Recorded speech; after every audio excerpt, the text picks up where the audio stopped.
Bonjour à tous, Denis Lemierre pour Cinémaniacs. J'ai pu remarquer que vous avez aimé la vidéo que j'ai faite par rapport à Prey il y a quelques jours de ça. D'ailleurs, c'est déjà rendu la vidéo, la quatrième vidéo la plus vue sur la chaîne YouTube de Cinémaniacs en 2 jours seulement.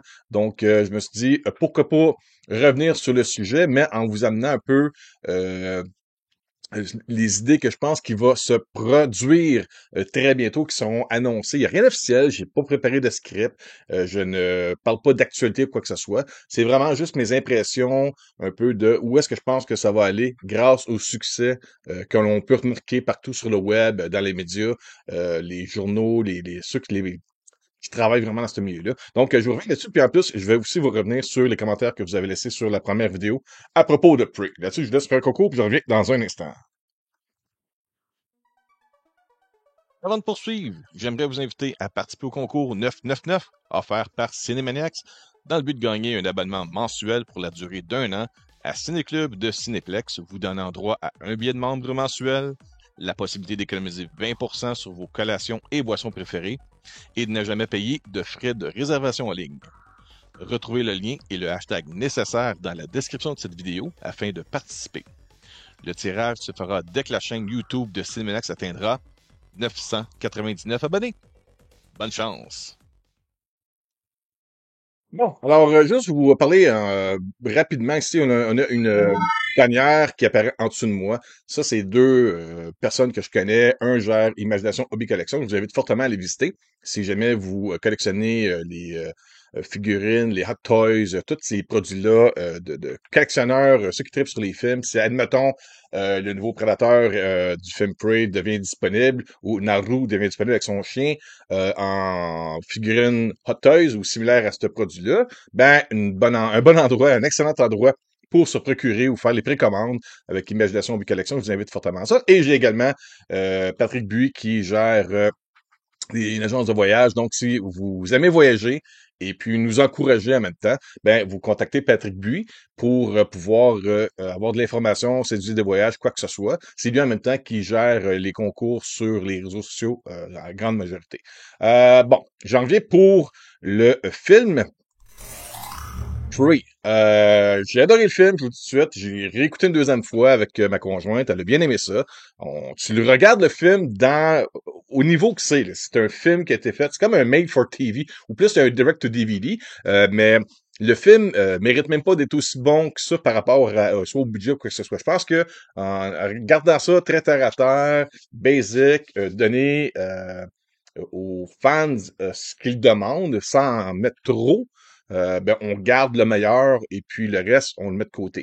Là, le film semble avoir connu beaucoup de succès.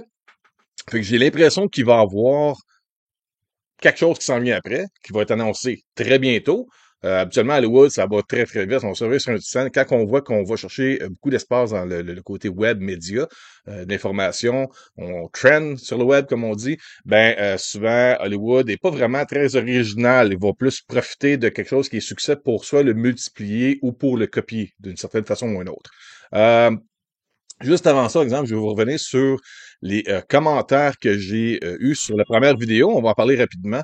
Je vois par l'ancienneté. Il y a Ben Koenig qui dit j'ai alors pas du tout accroché au look du prédateur avec son cou de girafe. Moi qui suis fan du premier de 87, le film en lui-même moyen, il y a certains aspects sympas, mais bon, la fin, j'aime pas non plus. Le look du premier prédateur est vraiment classe, qui a fait son succès. S'il avait gardé le look qui était avec le costume de Van Damme, le film Predator aurait été merdique. En effet, j'ai pas pris le temps de faire des recherches là-dessus, mais euh, il y a peut-être un genre de clin d'œil qui a été fait soit par exprès ou par accident, mais et encore là, je vais spoiler un peu ce qui se passe dans le film de Prey, là, lorsqu'on voit la bataille entre l'ours et le prédateur, vous allez remarquer à un moment donné que il y a une scène où est-ce que le prédateur soulève à bout de bras au-dessus de sa tête l'ours après l'avoir tué, et le sang de l'ours se déverse sur le prédateur. Et le sang donne un look sur le prédateur parce qu'il est encore en mode camouflage, ou cloaké, comme on pourrait dire en anglais. Ça lui donne exactement le look du costume de Van Damme, pas le costume qu'on voit lorsqu'il y a des photos avec comme le côté peau naturelle, mais il y avait un costume qui était fait pour les scènes qui allaient apparaître en camouflage avec Van Damme rouge. Et ça donne exactement, c'est comme un clin d'œil par accident ou par exprès, je sais pas là, mais qui nous rappelle le look original du prédateur, mais on le présente avec le nouveau prédateur recouvert du sang de l'ours. Donc ça, c'est un point que je voulais vous apporter. Pour ce qui est du côté du cou de girafe, Ben, écoute, euh, si on se ramène sur juste la population terrienne dans notre existence réelle, moi je pense qu'il y a des gens qui ont il y a des on a toutes des particularités différentes, chaque personne sur Terre, c'est ce qui nous différencie l'un de l'autre, malgré le fait qu'on est tous construits avec deux jambes, deux bras, une tête, un torse, un bassin. On a toutes des choses qui vont être très différentes l'un de l'autre. On n'a qu'à voyager dans d'autres villes près de chez nous, dans d'autres pays, dans d'autres continents, et vous allez voir, vous allez remarquer beaucoup de différences pareilles d'un être humain à l'autre. Et puis je pense que c'est ça qu'ils essaient de faire avec Predator.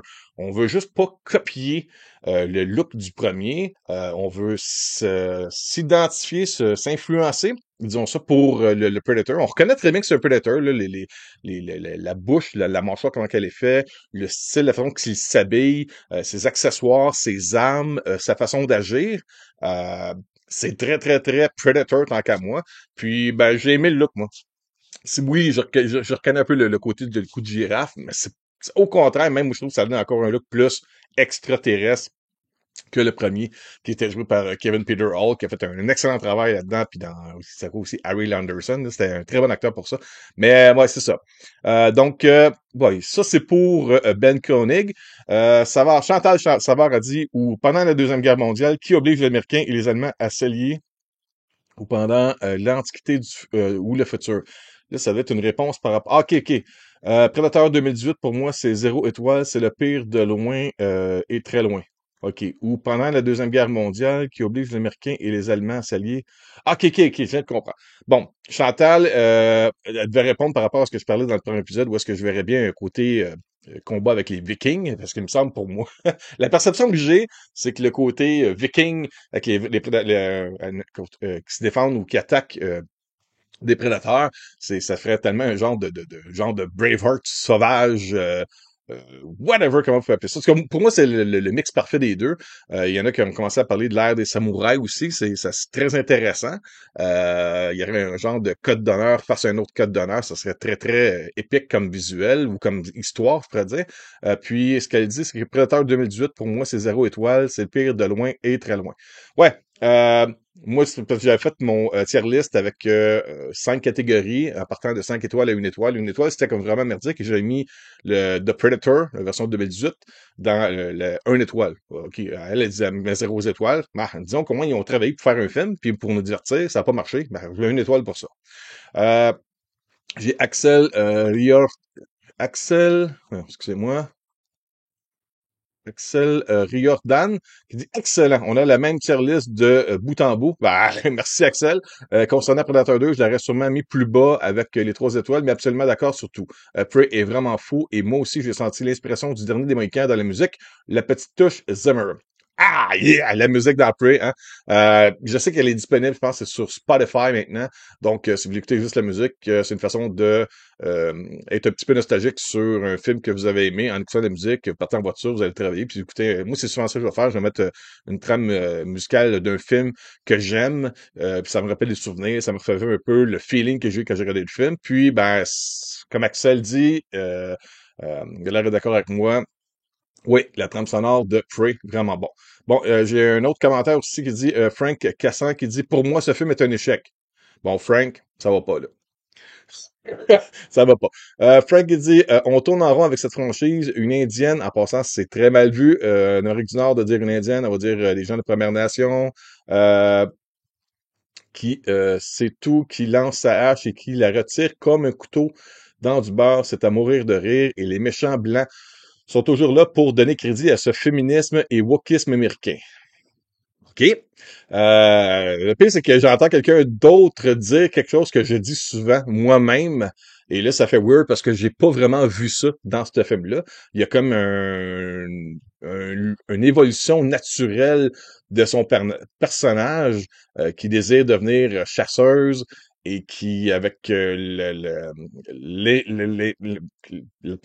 je faisais ça, le moment surprise qu'un prédateur s'intègre dans son évolution, accélère, je pourrais dire, par nécessité, son besoin de survie et de chasse. Moi, c'est plus ça que j'ai vu. Elle commet plusieurs erreurs dans le film qui amènent à la perte d'autres personnes de son clan. Et puis, elle-même mange une méchante volée pendant le film. La seule raison, je pense, qu'elle s'en sauve, c'est justement parce que son poids, sa grandeur, sa stature, euh, cause un genre d'empêchement au prédateur de vouloir vraiment la chasser. Il y a deux reprises, si je me rappelle bien, dans le film, où est-ce que le prédateur la voit très bien s'en aller, puis va pas continuer la chasse envers elle, parce que pour lui, c'est une petite femelle, puis d'un côté, d'un instinct de chasseur, lorsque les gens, mon cousin Pascal, lui, il va souvent, il m'en avait déjà parlé, je pense que les gens qui chassent vont être comme ça. On chasse pas la femelle puisque c'est elle qui va reproduire, qui va nous permettre de pouvoir chasser année après année après année. Le mâle, lui, en tant que tel, on va toujours chasser le mâle en premier. Puis, ben c'est ça, je pense que c'est ça qu'on voit dans ce film-là. Puis, je trouve que c'est cette façon qu'ils l'ont bien utilisé. Bref, je ne vais pas m'étendre sur ce film qui est une fausse copie du premier. Ben, on joue dans le même univers d'un extraterrestre qui vient chasser l'homme. Assez dur de le faire différent en tant que tel, mais je pense que le film est quand même assez original dans son contexte. Surtout d'avoir reculé 300 ans en arrière, ça nous change beaucoup. Le côté technologie, le côté tactique de combat, le côté d'instinct de survie. Tu sais, si on compare au premier de 87, là, c'était carrément autre chose. C'était des mercenaires ben, c'est pas des mercenaires en tant que tel, mais c'est comme une équipe spécialisée qui est là pour faire des missions pour sauver des vies. Mais en même temps, c'est des gros machos testostérone avec des armes surpuissants que personne ne peut vraiment se procurer, à part certains Américains à l'esprit un petit peu débridé. Là. Mais et à la fin, on comprend que le personnage Dutch, qui est interprété par Schwarzenegger, je pense qu'il veut plus mettre les pieds dans une jungle après cette aventure-là. Il a comme appris à respecter le fait qu'il est plus l'alpha mâle dans son domaine, hein, disons ça comme ça. Donc, bon, j'en reviens à au commentaire de Frank qui dit que le prédateur est présent, qu'il fait très chaud, n'est pas voir. Attends un peu. Bref, je ne vais pas m'étendre sur ce film qui est une fausse copie du premier. Le prédateur est présent, qu'il fait très chaud, n'est pas voir le premier, etc. Donc, messieurs, ne vous arrête qu'aux effets spéciaux. Les animaux, ours, lapins, images de synthèse. Ce film est lisse, sans relief, comme le veut Disney, avec son politique correct de merde. Moi, je le dis merde, parce que je pense que c'est ça qu'il veut dire. Bref, suis-je aussi ignorant pour apprécier ce mauvais film? Écoute, Frank, un film, c'est subjectif. Tu peux avoir des attentes, tu peux regarder le film, tu peux l'apprécier pour ce qu'il est. Moi, de mon côté, j'arrête pas de me pogner avec du monde parce que j'ai détesté le montage et le contenu qui ont été présentés dans le premier film de Dune par Denis Villeneuve. Je me suis emmerdé. C'est un des rares films que j'ai voulu foutre le camp avant la fin du film. J'étais resté jusqu'à la fin du film parce que je te dis que c'est Denis Villeneuve. Pour nous, c'est quelqu'un de local qui réussit très bien. J'ai appris tous les autres films. Puis là, je me chicane tout le temps avec du monde qui me disent comment ça que t'as pas aimé ça, Denis? Excuse, moi, structure de film, premier, deuxième, troisième acte, et en même temps d'arrêter de penser à toi-même, de satisfaire tes goûts au détriment du média que tu offres à des cinéphiles, ben j'ai toujours des euh, des contraintes à dire du positif de Dune. Donc, toi, de ton côté, Frank, tu as des côtés négatifs pour ce film-là. Je comprends, mais en même temps, si faut peut-être un peu défendre le film que moi j'aime. Le Prédateur est présent, il fait très chaud. Là, j'imagine que tu veux faire par rapport au fait que depuis 87, même c'est en 92, je me rappelle plus la date pour Predator 2, on explique souvent ou à chaque fois que le prédateur se présente dans des endroits chauds, c'est comme s'il serait attiré dans des endroits chauds pour chasser. Moi, ce que j'ai pu remarquer là-dedans, c'est que c'est comme une erreur de jeunesse. J'ai l'impression qu'il se présente dans ce film-là, dans Prey, dans un endroit où est-ce les autres prédateurs qui vont être témoins de ce qui s'est passé vont remarquer que le froid, la neige sont un élément qui les rendent visibles face aux humains et donc peut-être plus facile ou à être tué ou que ça rend la tâche plus difficile à chasser l'humain. Je pense que c'est un peu ce côté-là. Il y a un côté erreur de jeunesse dans ce film-là par rapport aux erreurs qu'il fait, de la façon qu'il se fait tuer, même sans spoiler le film. C'est une stupidité, le personnage, mais il faut pas oublier qu'il vient de se faire tirer une balle en arrêt de la tête, et malgré le fait qu'il est très résistant aux balles, il est comme étourdi, disons ça comme ça. Puis l'erreur qui lui est fatale, lui est commise un peu par un manque d'expérience. C'est un peu ça qu'on voit. Pour le côté des animaux, l'ours lapin, en image de synthèse, ça reste un film de ce que j'appelle de mon côté, moi, un direct-to-DVD. Le budget est pas là. Et d'après moi, c'est là que ça va changer par après, puis je vais vous en venir là-dessus. Oui, les effets spéciaux sont pas parfaits, mais ils sont corrects pour le niveau du film qui nous est présenté. Puis moi, ce que j'ai aimé, si je peux revenir, même si je peux en ajouter là-dessus, on voit finalement le prédateur, comment lorsqu'il arrive sur Terre, comment qu'il évolue ou son apprentissage pour en venir à chasser l'homme. Lorsqu'on regarde les autres films de Predator ou même dans les comics ou quoi que ce soit, on voit tout le temps le Predator avec des crânes de différents animaux sur lui, sans vraiment comprendre comment ça qu'il se retrouve avec ça. Et là, on voit un peu le côté immature et l'apprentissage du Predator, où est-ce qu'il commence à parler de petites bêtes, il va grossir avec le loup, il va se poigner contre l'ours, et après ça, l'homme. C'est comme un effet d'apprentissage. Il arrive sur Terre, puis il va pas s'attaquer au plus fort tout de suite, tout en respectant le côté mâle-femelle, armé ou non armé, ces choses-là. Là. Donc, il y a ce côté-là. Puis, ouais, ben c'est ça, Frank. Écoute, t'as pas vraiment aimé le film? Ben, il y a d'autres films. Puis, moi, ce que je veux faire par après, c'est d'en venir à ce que je pense qui va arriver pour la continuité de cet univers-là. Le succès rapide et c'est indéniable. Sur le web, parce que c'est sûr que le web fonctionne au fait que si moi je parle ou je regarde ou je consomme ou je communique avec les gens beaucoup de choses par rapport au mot Prey, ben le web me renvoie beaucoup de liens ou d'articles ou quoi que ce soit par rapport à Prey ou à l'univers de Predator ou au film de Fox ou Disney. C'est sûr. Je sais que ça fonctionne comme ça, mais ce que je vois partout sur les sites comme Variety, Hollywood Reporter, Deadline Hollywood, tous les gros médias américains parle d'un succès. Enfin, on a un bon film de l'univers de Predator, presque aussi bon, sinon aussi bon. Il y a certaines personnes même qui ont été tellement enthousiastes, qui ont préféré ce film-là au film de 87. J'en suis pas à ce niveau-là. Je dirais que ce film-là, Prey, est peut-être une équivalence ou peut-être une petite coche en dessous de Predator. Mais le film est bon. C'est sûr qui, d'après moi, il y a du monde. Comment faut dire ça? Il y a des gens qui se sont fait, malgré eux, castrer les testicules, non plus de couilles.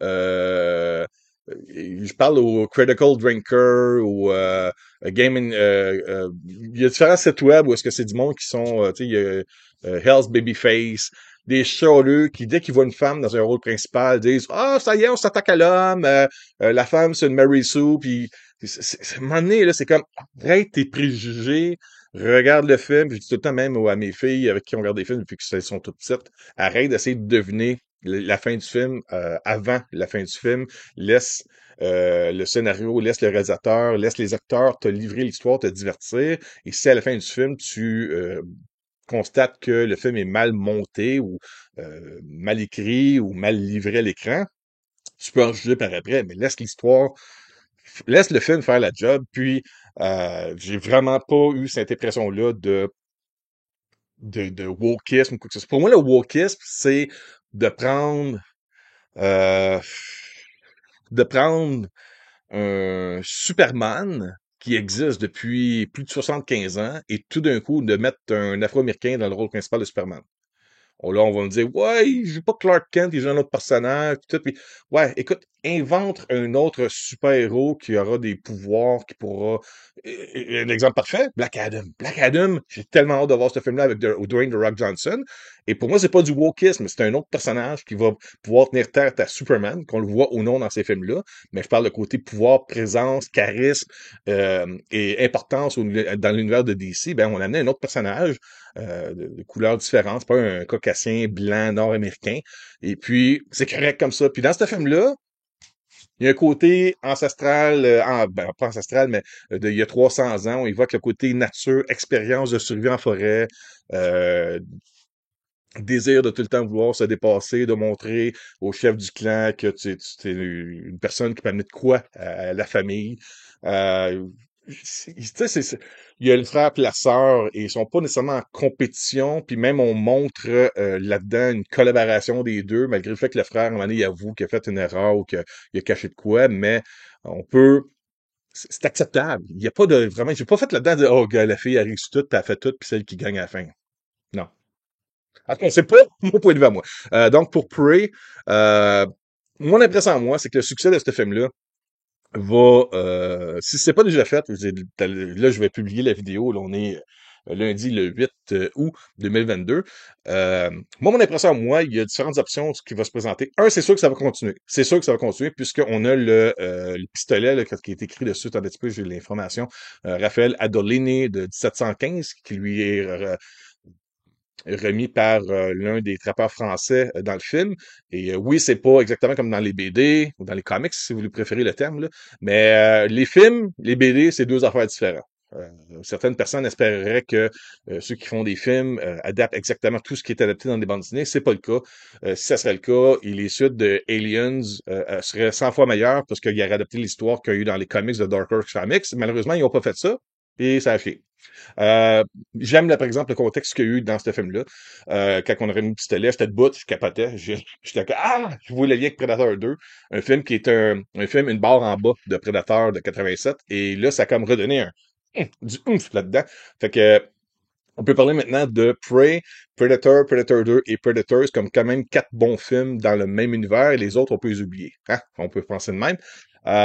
Il y a une chose aussi que je voulais confirmer. Il y a des gens qui disent que ce film-là, par rapport aux informations du réalisateur, nous confirme que Alien versus Predator et Aliens versus Predator Requiem n'existent plus dans le côté canon officiel de l'univers de Predator. Et moi, je pense pas que c'est ça. Moi, je pense que ça tient pareil, puisque l'explication que le réalisateur dit, c'est que, et si vous écoutez dans la vidéo qui est comme un genre de mini making of, le réalisateur explique que c'est ce prédateur, c'est sa première fois qu'il vient sur Terre. On ne dit pas la race de prédateurs, c'est la première fois qu'ils arrivent sur Terre. C'est ce prédateur-là. Donc, ça n'efface pas le côté l'histoire qui est expliquée dans Alien vs Predator avec les pyramides égyptiennes, ces choses-là. Ça reste là-dedans. Puis moi, j'aime le côté univers étendu, le côté du Alien avec les prédateurs, même si les films sont vraiment pas débiles. Là. J'ai appris pour ça. Bon, OK.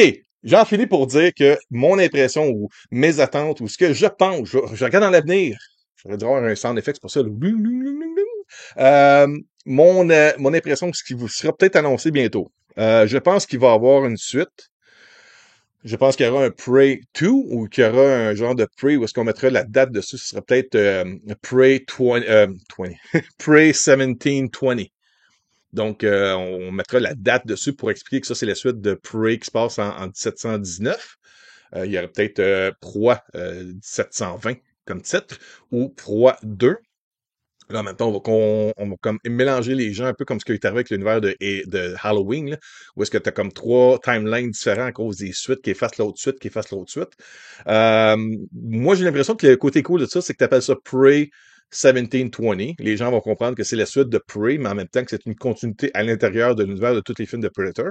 Et j'ai vraiment l'impression que le succès qu'il y a eu en streaming ce week-end sur Hulu et partout ailleurs dans le monde, et le côté de la place que ça a pris dans les médias, surtout du côté du milieu du divertissement, je pense que la suite va sortir au cinéma. Je pense pas que le film va sortir euh, en streaming seulement. Je pense que le film Prey 1720 ou Prey 2 va être un film qui sera disponible, excusez-moi, sera disponible dans les salles de cinéma et rapidement après sur Hulu et sur les chaînes de streaming ailleurs dans le monde comme Disney+. Et je serais même pas surpris que, parce qu'il y a plusieurs personnes qui ont mentionné ça, c'est donc de valeur que Prey soit le seul film qui a été présenté seulement en streaming et qui aurait malheureusement mérité sa place dans une salle de cinéma pour l'ambiance, le son, l'immersion, toutes ces choses-là. Et je pense que ils peuvent offrir, lorsqu'il y aura Prey 2, et que ce serait peut-être disponible sur les chaînes de cinéma, ben, ça serait possible en même temps de ressortir Prey, mais dans les salles de cinéma pour faire une présentation double, un double feature avec Prey et Prey 2 dans les salles de cinéma. Le film est pas long, c'est 1 heure et demie.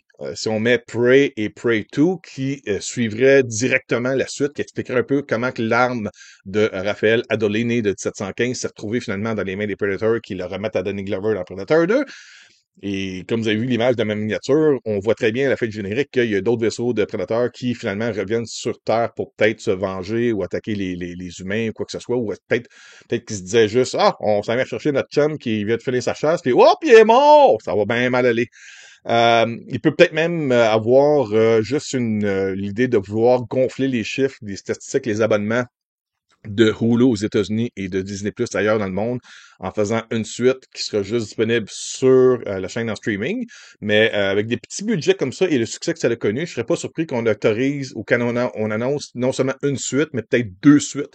Si on y va avec un petit budget, pourquoi pas y aller avec un Prey 2 et un Prey 3, ou est-ce que mon rêve de voir des Vikings présentés là-dedans serait de voir la fin d'un deuxième film avec Naru qui découvre des hiéroglyphes dans des grottes, quoi que ce soit, elle essaie de se cacher ou peu importe d'une attaque des Predators, puis qu'elle découvre qu'il y a eu des visites de certains clans de Vikings en Amérique du Nord. Et qu'ils ont laissé des traces comme quoi que des derniers survivants qui sont morts, qui n'ont pas pu retourner dans leur village natal, seraient morts aux mains d'une race extraterrestre qui les ont carrément assassinés à grandeur. Puis là, ça te montre qu'elle n'était finalement pas la première à combattre un Predator. Ça, c'est mon côté un petit peu Denis, prends pas de drogue parce que tu vas être dangereux. Là. J'ai déjà trop d'imagination comme ça. En tout cas, c'est un peu toute cette option-là. Mais ce que je rêve de voir, mon côté de tout ce que je vous parle là, c'est que vraiment que j'aimerais vraiment qu'il y ait une suite ou peut-être même deux suites, si on veut vraiment amener ça à côté, continuer l'histoire de tout ça, puis amène peut-être d'autres choses par après dans un genre de trilogie moderne. Mais s'ils font une suite, le succès de ce film-là devrait peut-être valoriser de ramener l'équipe originale, je parle des acteurs, producteurs et réalisateurs, puis dire, regarde, finalement, on voit ce que tu vas, ça a donné beaucoup d'abonnements ou ça a beaucoup d'espace de discussion en ligne partout dans les médias. Puis on pense que là, ça peut mériter un budget un peu plus gonflé. Faut voir aussi, Noé, que si dans le générique, ils ont pris la peine de mettre de quoi qui nous amène à une suite, ben, je pense qu'ils ont déjà une idée d'une suite. Donc, ils sont peut-être déjà prêts à dire, OK, on veut juste le OK, puis on part tout de suite dans une production pour que le film soit disponible en fin 2023, début 2024. Ça serait un film parfait pour le côté estival 2024 dans les salles de cinéma. Puis, tu ressors au pire Prey, version édition spéciale, on retouche un peu les effets spéciaux de certaines créatures, on rajoute un 5-10 minutes à quelque part, puis bang, tout le monde va aller voir le film Prey au cinéma, puis après ça, tu vas voir Prey 2, ça te fait une entrée d'argent débile, puis après ça, 2 semaines après ou 45 jours après, tu offres les deux films, la version édition spéciale de Prey et Prey 2 sur la chaîne en streaming. Ah oui. Il y a ça, puis j'espère aussi que ce film-là sera disponible, je reviens après, j'espère que le film sera disponible dans les médias physiques pour continuer ma collection de films de Blu-ray 4K UHD de l'univers des Predators. Donc, c'est ça. J'ai un peu, comme je disais, j'ai rien écrit. J'ai été vraiment au pif, au fil de ce que je chantais. J'espère que vous avez apprécié la vidéo. Merci beaucoup en passant pour les nombreux visionnements de l'épisode que j'ai fait pour parler du film Prey. J'espère que vous en ferez de même pour cette vidéo aussi. Je vous invite à vous abonner si vous n'êtes pas déjà abonné. Nous, plus on est de fous, plus on rit, plus on a de fun, plus on a de concours en plus sur le site web. Et je termine en vous disant merci beaucoup, passez une bonne journée, une bonne semaine et restez des nôtres. Il y a à la fin un petit concours pour dès qu'on atteint 1000 abonnés sur la chaîne YouTube de StevenX. Là-dessus, je vous dis bye bye!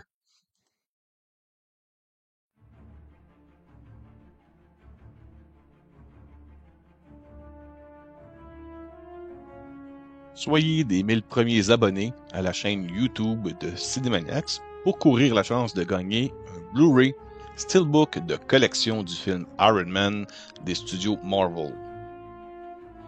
Retrouvez Robert Downey Jr., Terrence Howard, Gwyneth Paltrow, Jon Favreau et Jeff Bridges dans le film de l'univers cinématographique de Marvel. Le lien du concours est dans la description de cette vidéo afin de participer. Le tirage se fera dès que la chaîne YouTube de Cinemaniacs atteindra 1000 abonnés. Bonne chance!